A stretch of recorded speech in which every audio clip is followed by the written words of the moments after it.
It's time for the chip race.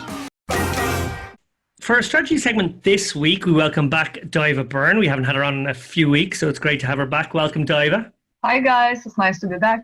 Hi, David. Well, we bring you on for what I think is going to be a really interesting hand. It's a hand from Dara's 25k high roller. Couldn't resist the temptation of featuring a hand from this one. Just in case you never play another one, Dara, even though I know you've committed to playing, 20 in 2019? Yeah. But maybe you want to give us a little bit of background before I start going into the nitty-gritty of the hand. Yeah, this hand was relatively early in my tournament. I had just slightly under starting stack. I had late registered this, so I missed the first few blind levels. By the time this hand starts, blinds are 1,500, 3,000, with 3,000 ante as well. I start the hand with 93,000, so just under the 100k starting stack, 31 big blinds. And it was folded around to a player whose screen name was Eat Smekalik. At the time, I thought it was just some Dutch recreational player. So folded around him in the low jack. He opens for 2.2x, and I defended 8-4 of clubs.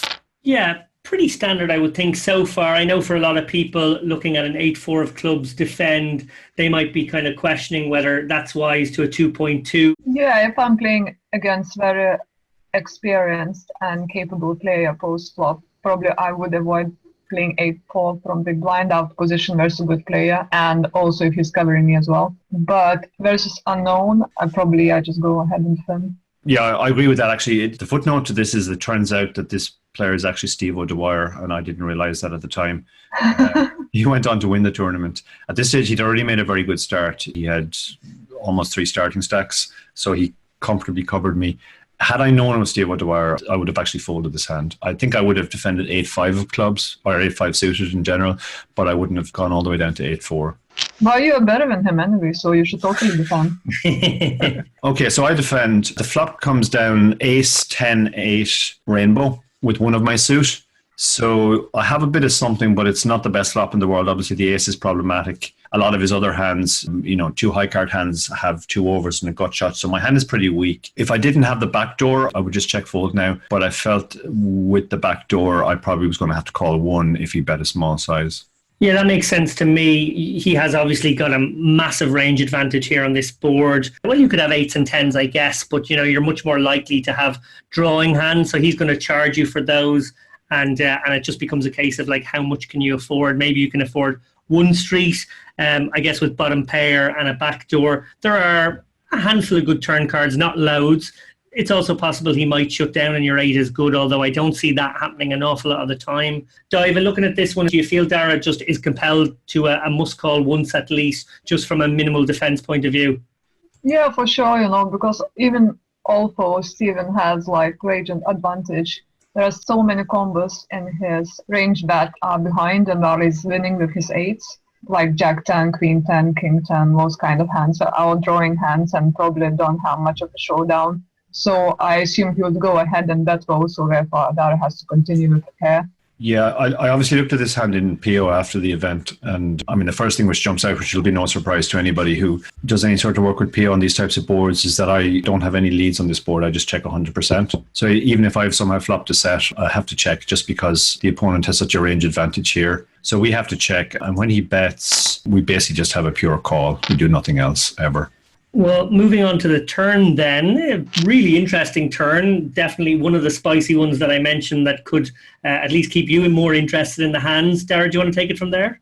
Yeah, the turn is the 8 of spades. So I was expecting to be usually check folding the turn now, but obviously when the 8 of spades comes down, that changes. It's a very good card for my range because I actually have more 8x than he has in his range, and all of my 8s play like that. They basically check call the flop, whereas if he had an 8, he might decide to check behind. So I considered leading, but then in the end I decided to check because I just felt that with the ace there, this wasn't a brilliant board for me. Yeah, so you do check, and he does check back, which is not very surprising. As you said, you've now got the range advantage. In fact, it would actually make sense for him to check back the very strongest possible hand that he might have here, aces, because that will be a very good candidate for trapping you, inducing bluffs off you, now that he's got a more or less lock on the hand.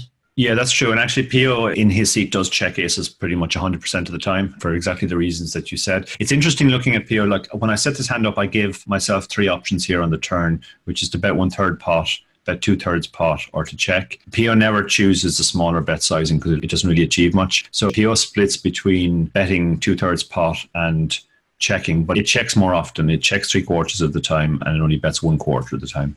Fair enough. Well, onto the river. A pretty interesting river as well in that it sort of connects up the board a little bit, Dara. Yeah, the river is a 7 of diamonds. So I guess the significance of that is that Jack 9 gets there. And I think Jack 9, he could play like that sometimes. I think he would sometimes bet Jack 9 on the turn, but he would also sometimes check it. Do you think he's got Jack 9 in the range when he's opening early position? I mean, he was the chip leader at the table, so I think he might have widened up his range with the antes. But yeah, we could certainly debate about whether Jack 9 is in there or not. I decided to put it in as the worst hand he would open from there. But yeah, it might be that he only has Jack 9 suited. Yeah. Anyway, the 7 of diamonds hits the river, and now we have the decision of whether it's better to check. Given that the turn had gone check, I figured a lot of his range was ace-x, and it might not bet itself now, given that Jack 9 got there, and I can obviously have Jack 9. In fact, I have far more Jack 9 than he has. So I felt like I had to go ahead and bet for value. So you're basically targeting like ace rags. The strongest ace he can really have is ace-queen, but he has lots of other ace-x as well. So yeah, like ace-5 suited plus kind of thing. Yeah. Yeah, so as you stick that bet out here, Dara, obviously optimistically hoping for a call from exactly that type of hand, but that isn't the response you got. No, my opponent surprised me by shoving all in and immediately had a horrible feeling in the pit of my stomach. Obviously, I bet thinking I was going for value, and I bet 2/3 a pot.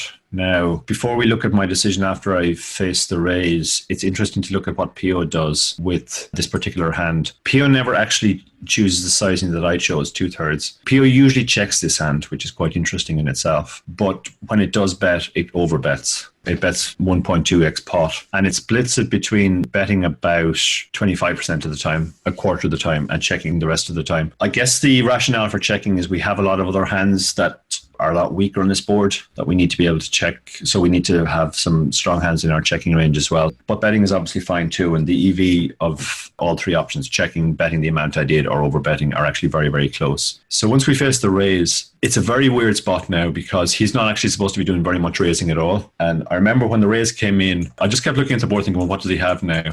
And the only value hands I could find were aces could play like this. I mean, he bets the flop. Then when he basically hits a miracle turn where he now has the board completely locked up and I've checked, he checks because he doesn't want me to fold. And then when I bet, he can shove the river hoping I have something. So aces made sense. Sevens also made sense because sevens would bet the flop just because he's probably c-betting close to 100% because he's got such a range advantage. It would then check the turn because it's just trying to get the showdown, but then suddenly it hits a house on the river. So now it's strong enough to shove for value. Jack 9 suited also made sense. I thought he would often bet that on the turn to keep the bluff going, but he would sometimes check it as well. So those were the only three value hands I could find.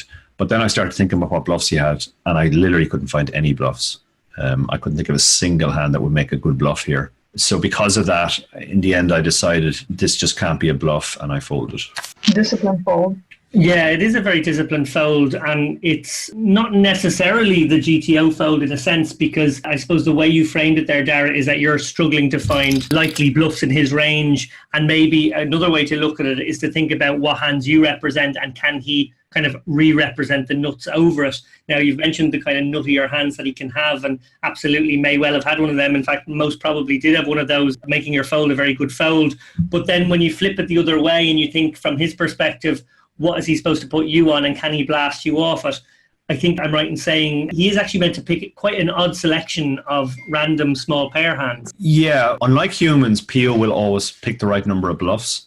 So when he shoves the river here, I have to call just over 60k to win just around 190. So I only need to be good a third of the time. So I have to call quite a lot of the time to make him indifferent to bluffing, which means he has to be bluffing quite a reasonable amount of the time as well. Now, given that he has no good bluffs in this spot, it just means that he has to pick some other random hands to start bluffing with. And what Pio does is it doesn't pick any one hand and bluff with that hand a lot. It just picks a wide range of hands like fives, sixes, lots of ace-x, and bluffs with them 5 to 10% of the time, so that it ends up with the right number of bluffs. But then the question is like, is that the way a human plays? Yeah, that's a really good point, because what's interesting here is, I guess, how we've trained our minds to think about poker more recently in, say, the last few years is about blockers. And obviously an ace in your hand is a great blocker here. If he has a hand like ace-5, it's probably no good in showdown situation here against you, Dara. Obviously it could be good sometimes, maybe a cry call from him sometimes will be right, but actually a hand like that is probably much more useful as a raise, because now turning his hand into a nut representation is a lot better than a probably squeaky enough call, which won't be right hardly enough. Yeah, I kind of disagree with that, because I think any ace is strong enough to call, because like any ace is beating my bluffs. So really, but any ace isn't beating all your value range. No, but my value range is actually quite thin in this spot, and most of it won't actually fold. You could argue that by folding this hand, I'm folding too far down my range. But like, I have a lot of stronger eights here that won't fold. I can have 10-8, I can have 8-7, I can have ace-8 myself. So like, I have a lot of stronger hands that just won't fold. So it seems very ambitious to just decide, okay, I'm going to target that very narrow part of the range between his bluffs and his value, which is never folding. And I think that's why Pio actually doesn't do it at a very high frequency. Like with a hand like ace-5 suited, it will call 95% of the time and only raise 5% of the time. And it actually recognizes that the EV of a call is higher than the EV of a raise. But the reason why it's raising is it's forcing itself to stay balanced. Yeah. So given that that is the way Pio works, and Pio obviously runs these hands over millions of calculations, is this a flaw in the human brain that we're not thinking that way often enough? Yes, for sure. Yeah. There are lots of spots where humans just underbluff because we can't find any good bluffs. But the point is you always have to find bluffs. And I had a discussion with this with a very good player at the Aussie Millions, and he was saying, like, I don't care how many times Pio tells me that when the board comes ace, king, queen, jack, X, I'm supposed to shove the river with pocket twos because I have no other bluffs. I'm just not going to do it. And that's kind of the way humans think, but it is a flaw. I mean, if you want to play game theory optimal, you do have to find the right number of bluffs in every spot, and if there are no good bluffs, then you have to pick bad bluffs.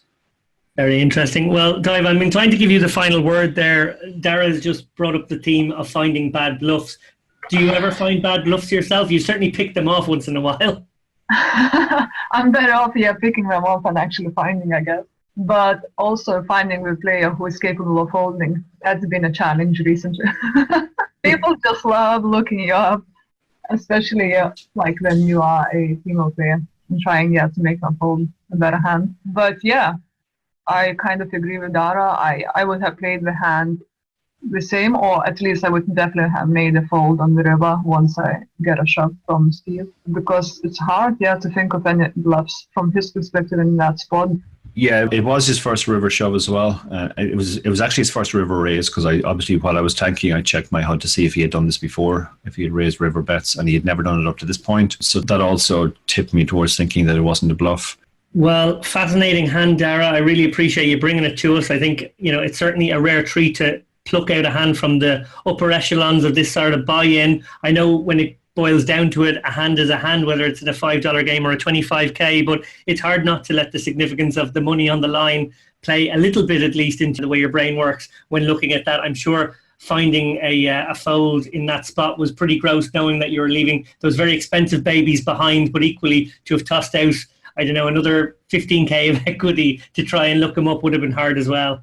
Yeah, for sure. I mean, it did feel bad to fold. And to be honest, I just kind of went with my gut. And as soon as I saw the shove and I started thinking about it, it just didn't feel like a bluff almost ever. So that's why I ultimately folded. Having looked at it now afterwards in Pio, I'm still happy with the fold, because even though Pio does call, Pio recognizes that it's very close and the EV of the call is barely better than break even. And that's assuming that the opponent is bluffing with the correct frequency, which I don't think he was.